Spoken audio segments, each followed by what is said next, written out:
جونه اصول دین ازم نپرسا 3 کلمه حرف از من میپرسی من اگه زیاد باشه قاطی میکنه 3 کلمه بپرس هر چی میخوای بپرسی اولا ازم بپرس بگو چی میخوای بگم تا وقت من بگم که یا لوته نره. خب آدم میگفت چند جور وسیله درست می‌کردی؟ ما نمد شوفونی 1 کلچه 2 تا شنل 3 تا جرقزه 4 تا نیم تنه 5 تا شنل 6 تا تخت نمد همه نوعیش کوچیک و بزرگش 7 تا جنس زیر منقلی دایره هایی که بدونی چیه زیر منقلی درست یه رقم میکنی نمد کوچیک هم میگن بالچره نصف ایناست برای ترکا درست کنم ممکن خواهد چالشون رو ببندن مینداختن بالچره اون اسمون بالچره بید تخت نمد کوچیکی اسمون بالچره بید ده رقم همه رقم هست از یه رقم دو رقم بخوام میشه درست کنی ولی فعلا نه فعلا دیگه همین هم درست کردنشه که حالا حج جمشید از دستگاهش جوره است دستگاه جور میخواد که باید هم جا و جوش و هم نفرش اینا باید جور باشه در ضمن این کار در ضمن این کارخونه اون نوید که زورا رو بزنه 20 سال پیش از این نمد مالی برچیده شده بود اینا تا 3 تا آدم نمد از 2 تا نمد از 3 تا نمد از 4 تا آدم قلدر میخواد ولی حالا این از که ساختن قطر کار رو انجام میده اگر اینا نمیدن نمد مالی برچیده شه و برچیده هم میشه به مرور الان 2 نفر یه حج میتی است 2-3 نفر یه حج جمشید است یه ممدوسن تارسته اینا این 2-3 تا نمد ماله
نمد مال بدیم باید 24 ساعت تا 18 ساعت کار کنیم شب و روزی ولی کارخونه که اومد پشما را زد کار سبک شد بعد کار از اول سبک شد این دستگاه در اومد که زور بزنید یعنی حالا آدم زور بزنی که با خواد نمد مال نیست امکان نداره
شغل خانوادگی هم کشاورزی بود.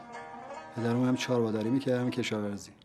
ولی خودم تقریبا سن 13 سالگی یکی از همسایه‌مون به نام حاج آقا شمسی پور نمدمال بود. منم رفتیم پیشش. تقریبا اون زمان میرفتم فارسون نمدها اشعری اونجا میفروختم.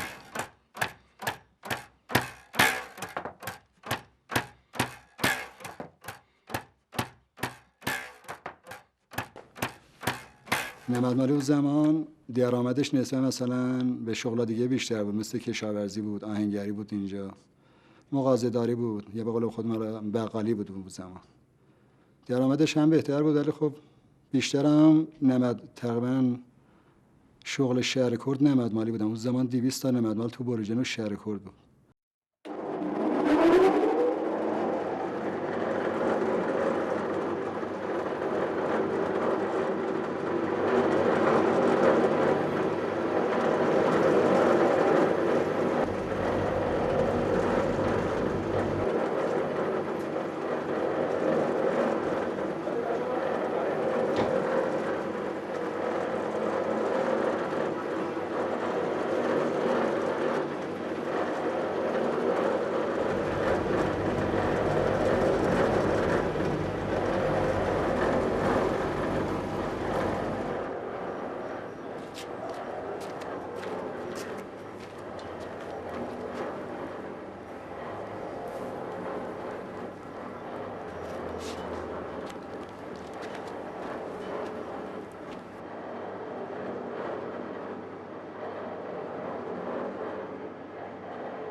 خب موندگاری من توی کار به خاطر که استاکارم هیچ موقع دوام نمی‌کرد، همیشه تشویقم می‌کرد.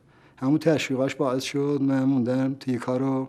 تقریبا مثلا یه نقشه‌ای که قدیمی می‌زدن یه خورده دستکاریشو می‌کردم، جدیدترشو می‌کردم، من خیلی تشویق می‌کرد. همون تشویقاش باعث شد من موندم توی کار سنگی. موضوع باشه که دیرش راه می‌ریز به هم نزن که سخت به هم می‌خوره. وقتی چون من از زنگ راه نمی‌رم. اینم داره.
بیا بابا.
تقریبا اون موقع هم که همون نمدای گرد که اون موقع بهش اومدن زیر منقلی، هنوز هم میگن زیر منقلی، نمدایی که می‌زدیم بعدم مثلا طرح‌های قدیمی از که برداشته بودم یه عکسای مثلا کارتونی می‌زدم، گل می‌زدم، یه کار جدید.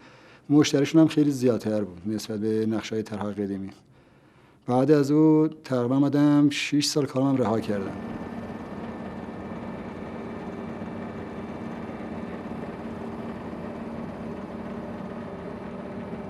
برگشتم تو خونه یه دستگاه نمدمالی ساختم با کرومبیل اوپل که صداش کم باشه، مثلا همسایه‌ها اذیت نشن. با همون دستگاه کوچیک شروع کردم به کار کردن.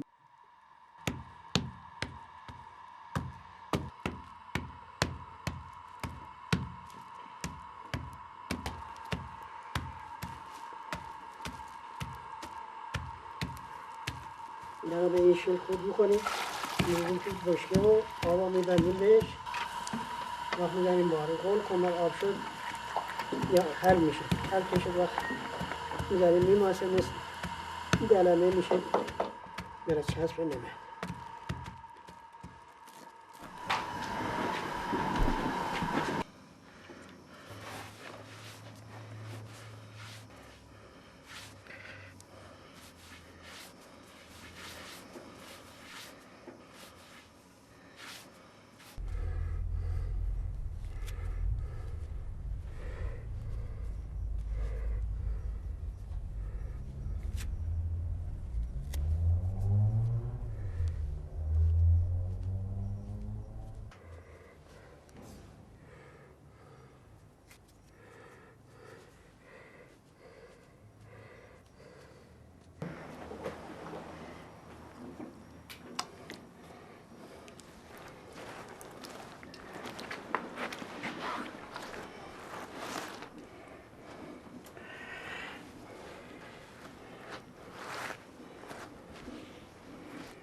بعد بین کار کردن که مثلا با نمد کار میکردم تقریبا 2 سال و خورده هم پیش عبدالله شاروخیان که یکی از استادان مشهور نمدم کلاهمالیان تو کشور است.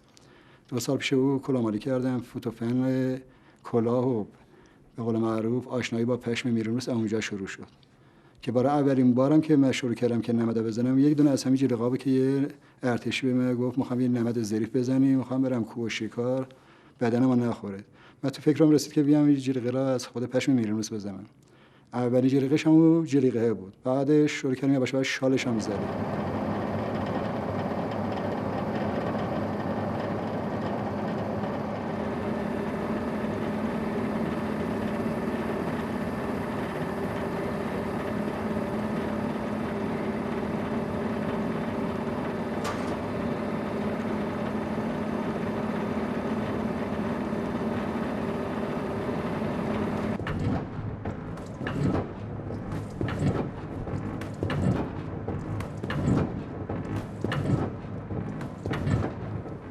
من اون زمانی که جلیقه نمدیه شروع کردم، جلیقه ها به صورت یه پارچه بودن، به صورتی که سرشونشون دوخته باشه نبود. ولی خب خیلی مشکل بود که مثلا یه جلیقه بخوام بزنم از صبح تا شب یه دونه جلیقه مثلا میتونستم آماده کنم. اومدم تو فکر رفتم که تخت نمد میرونوسا بزرگتر مثلا رباعد 2 متر و 20 در 2 متر و 20 دراریم. تقریبا 5 6 سال طول کشید تا تونستم نمد به صورت پارچه‌ای دارم. برای اولین بارم تو کل دنیا تو استان چهارمحال بختیاری خودم تونستم این کار انجام بدم که از قطر 1 میلیمترش معمولا نمدو میزنم تا 1 سانتی متر. و این به صورت پارچه‌ای که هست، هر چیزی که تو فکر شماست میشه ازش برش بزنی و درست کنی، چه عروسکی سازی باشه، چه لوازم مثلا زینتی باشه، کاربردی باشه، مثل جلیقه شال، پاپیچ‌های ازشون درست کردیم برای ضد سرما.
آره